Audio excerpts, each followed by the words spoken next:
Bonjour les toqués du Tic Tac, voilà une émission qui va faire date puisque je reviens à peine des Geneva Days de Genève où on nous a présenté quelques belles nouveautés pour la rentrée. Certains, ceux qui me suivent sur Instagram, qui s'affichent là, le voient.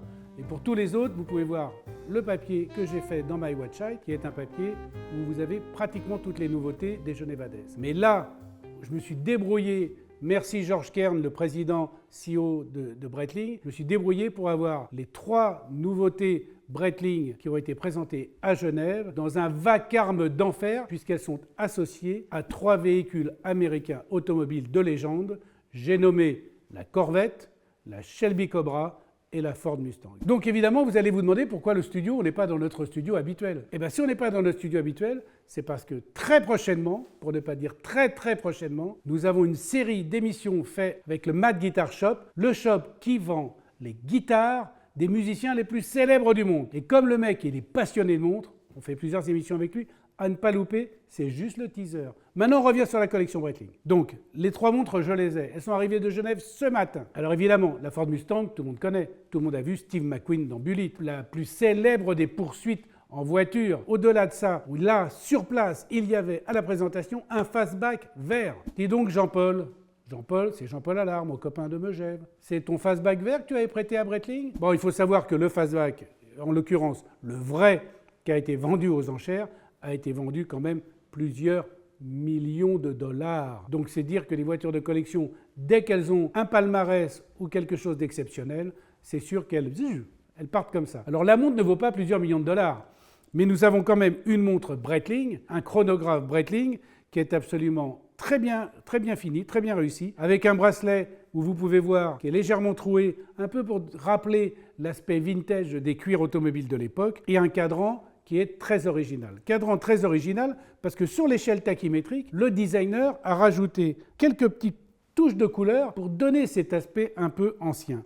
Donc vraiment super. Et puis là, quand on a reçu la montre avec Nicolas, qui travaille avec moi sur My Website, on s'est posé la question en disant mais il y a un compteur 30 secondes. Alors compteur 30 secondes, on regarde, on cherche un compteur 30 secondes. En fait non, c'est que le calibre a été modifié avec des trains de roue ont été modifiés pour que l'aiguille de la trotteuse, c'est l'aiguille de chronographe, parce que sinon il y a Paul Mickel qui va me dire on ne dit pas l'aiguille de la trotteuse, c'est l'aiguille du chronographe. Ça y est Polo, voilà j'ai dit. L'aiguille du chronographe, elle fait le tour du cadran en 30 secondes. Donc ça veut dire que l'échelle tachymétrique, en plus, elle est sur une échelle inhabituelle. Donc ça, c'est sur le calibre de la montre Mustang, et c'est aussi sur le calibre de la montre Corvette qui est là. Ce sont ces deux calibres-là. D'ailleurs, elles sont légèrement plus grandes, avec un boîtier légèrement plus grand que celui de la Shelby, puisque la Shelby, elle a 2 compteurs de chrono, alors que celle-ci, c'est 3 compteurs.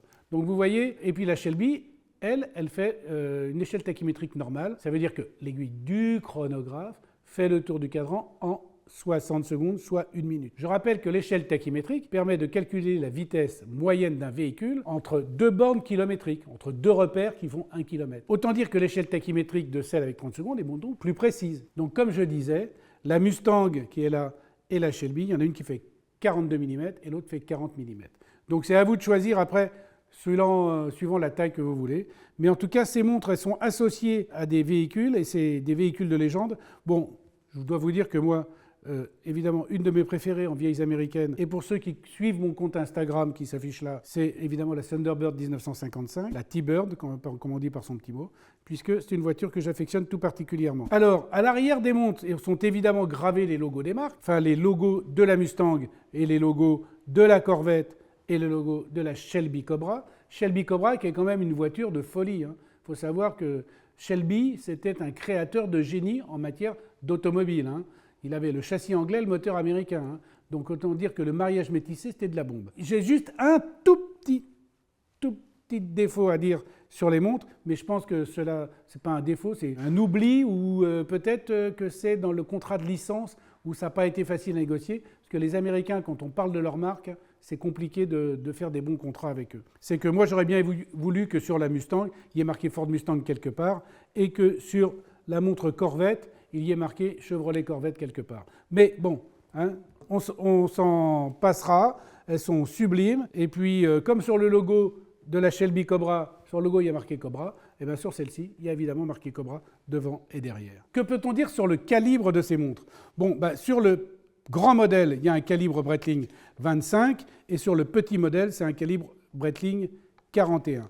Bon, évidemment, ce sont des calibres qui sont COSC, comme toutes les montres Breitling. Le COSC, c'est évidemment le contrôle officiel suisse des chronomètres qui garantit la précision de la marche du calibre. Dernier détail et non des moindres, moi j'aime bien quand les boucles sont sympas. Et là, la boucle déployante, elle est super. Pourquoi elle est super? Parce qu'une fois qu'elle est bloquée, il faut appuyer sur les deux petits ergots qui sont là pour la débloquer. Et ça, je trouve ça très malin, très intelligent et très sécurisant. Les 3 montres Breitling que vous avez en exclusivité, qui ont été présentées à Genève la semaine dernière, autant vous dire que là, c'est un cadeau royal que vous fait la chaîne Franck Sensé. Allez, à tout à l'heure.